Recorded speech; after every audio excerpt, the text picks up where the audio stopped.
फरमा। ओ मुंहिंजा करीम अल्लाह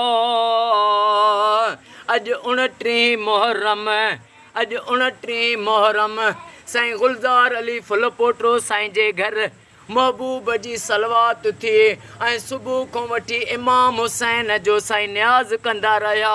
अॼो को गुलज़ार अली साईं जो ख़ैर अॼो को न्याज़ नज़रे अल्लाह न्याज़ हुसैन पंहिंजी बारगाह में क़बूलो मंज़ूर फरमा। ओ मौला मोहम्मद आले मोहम्मद जो वास्तो थिए इमाम हुसैन जी नंढड़ी न्याणी मासूम अम्मा बीबी सकीना सलामुल्लाह अलैहा जो वास्तो थिए गुलज़ार अली फुल पोटरो साईं के सिवाय ग़मे हुसैन जे बाक़ी दुनिया जे ग़मनि खां क़यामत ताईं पनाह ऐं निजात अता फरमा। गुलज़ार अली फुल पोटरो साईं जे रोज़ी में बरकतूं ॾे साईं जे सव खे हज़ार जी हज़ार खे लख जी हक़ लाल जी रोज़ीअ खे ग़ैबी बरकतूं गंज अता फरमा। साईं जे पुटनि खे बचड़नि खे अमड़े न्याणियुनि खे सिहत ऐं वॾी हयाती अता फरमा। ओ मौला गुलज़ार अली साईं अॼु जंहिंजे लाइ बि दुआ जे लाइ सोचनि था या जंहिं दुआ जे लाइ गुलज़ार अली फुल पोटरो साईं खे चयो उन्हनि सभिनी जो बेड़ो तार एजाज़ अली फुल पोटरो साईं जे दिलनि जूं जायज़ तमन्नाऊं पूरियूं फरमा। ओ मौला साईं गुलाम अब्बास शेख खे सिहत ॾे रब जेके बि बीमार आहिनि उन्हनि खे शफ़ा अता फरमा।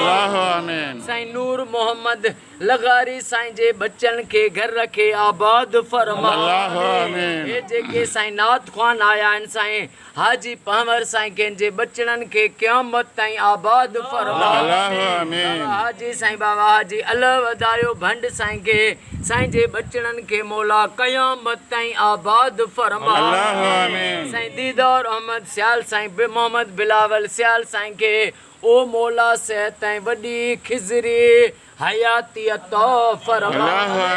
रब जेके बीमार आहिनि उन्हनि खे शफ़ा अता फरमा।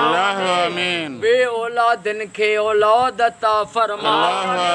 बेरोज़गारनि खे रोज़ी अता फरमा।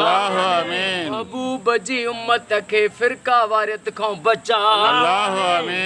इन्नल्लाह व मलाइकतहु युसल्लूना अलल नबी या अय्युहल्लज़ीना आमनू सल्लु अलैहि व सल्लिमू तस्लीमा। अल्लाहुम्मा सल्लि अला मुहम्मद व आले मुहम्मद ला इलाहा इल्लल्लाह मुहम्मदुर रसूलुल्लाह नारे हैदरी।